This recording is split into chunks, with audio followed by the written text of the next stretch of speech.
আমাদের আজকে সব নিরামিষই রান্না হবে। আর যেহেতু আমাদের গায়ে অসৌচ চলছে, তাই আমি হলুদ ছাড়া নিরামিষ রেসিপিগুলো করব।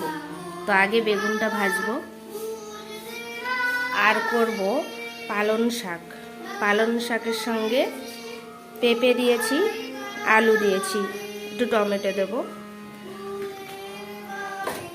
আর করব জালি কুমড়ো। এই জালি কুমড়ো দিয়ে, আলু দিয়ে আর টমেটো দিয়ে, সঙ্গে সয়াবিন দিয়ে করব। প্রথমে বেগুনগুলো ভেজে নিই। বেগুন ভাজাটা আমার হয়ে গেছে। এখনও কড়াইতে তেল আছে, তো কড়াইতে যে তেলটা আছে আমি সেই তেলে সমস্ত সবজিগুলো ভেজে নেব। আগে পালং শাক, পেঁপে, আলু দিয়ে রান্না করব। ভেজে নিয়েছি, আলুটা ভেজে নিয়েছি, পেঁপেটা ভেজে নিয়েছি। তাই আমি করব সাদা তেল দিয়ে, হলুদ ছাড়া। 5 ফোড়ন দিয়ে দিলাম। এবারে এর মধ্যে আমি পালং শাক,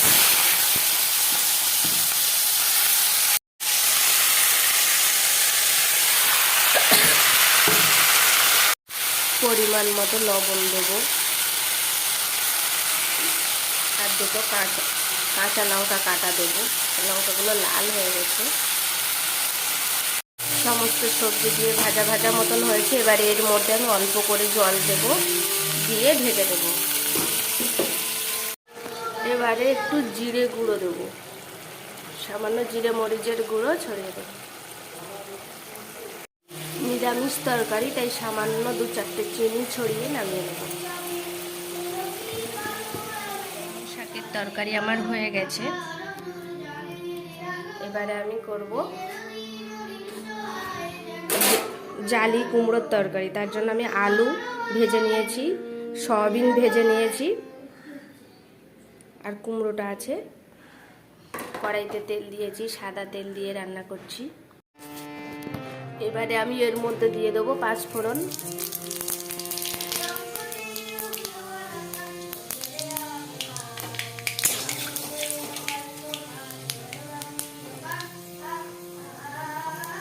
দিয়ে দেবো টমেটো কেটে রেখেছিলাম।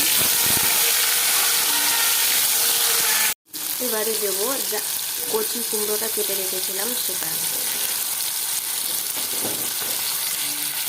কাঁচা লঙ্কা বাড়িতে রেখে আনা ছিল, তো সেগুলো লাল হয়ে গেছে, কেটে রেখেছি, সেটা এবার দিয়ে দেবো এর মধ্যে। একটা তেজপাতা আমি এখানে কেটে দিলাম। মাঝে মাঝে আপনারা গান শুনতে পাচ্ছেন হয়তো, আমার ছেলে এখন রিওয়াজ করতে বসেছে সেটা, তো আমাকে একটু জোরে কথা বলতে হচ্ছে এদিকে, না হলে শোনা যাবে কিনা বুঝতে পারছি না। তেজপাতা দিয়েছি। এবারে আমি এর মধ্যে দিয়ে দেবো পরিমাণ মতো লবণ। আগে থেকে আমি যে আলুটা ভেজে রেখেছিলাম, এবার সেটা এর মধ্যে দিয়ে দেবো। আমি আগেই আমি বলে দিয়েছি যে আমাদের এখন নিরামিষ চলছে, অসৌচ রয়েছে, তো হলুদ তো ব্যবহার করছি না, আর সর্ষের তেলও ব্যবহার করছি না, সাদা তেল দিয়ে রান্না করছি, আর হলুদ ব্যবহার করছি না। তার জন্য তরকারি একটু অন্য কালার থাকছে, সেটা আপনারা বুঝতেই পারছেন। তা আলুগুলো দিয়ে দিয়েছি। এবার দিয়ে দেবো সয়াবিন ভেজে রেখেছিলাম সেটা। ভালো করে সবজিগুলো ভেজে নিয়েছি। এবারে আমি এর মধ্যে জল দিয়ে দেবো। তো আপনারা নিরামিষ পদ এইভাবেই রান্না করবেন, শুধু আমি হলুদটা দিইনি, আপনারা হলুদ ব্যবহার করবেন। জলটা দিয়ে দিলাম,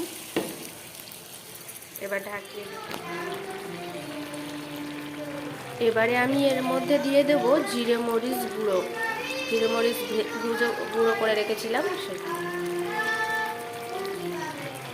নিরামিষ তরকারিতে সবসময় একটু মিষ্টি দিলে না খুব সুন্দর একটা টেস্ট আসে। তো আমি এবারে অল্প করে একটু চিনি নেব।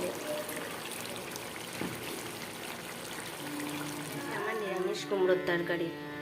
তো আমার ভিডিওটা কেমন লাগলো অবশ্যই কমেন্ট করে জানাবেন, আর আমার চ্যানেলে নতুন হলে অবশ্যই সাবস্ক্রাইব করে আমার পাশে থাকবেন। ভালো লাগলে লাইক করবেন। আর এই নিরামিষ পদগুলো বাড়িতে রান্না করে খাবেন, দেখবেন খুব সুন্দর লাগবে খেতে। আজকের মতো টাটা, দেখা হবে আবার একটা নতুন ভিডিও নিয়ে।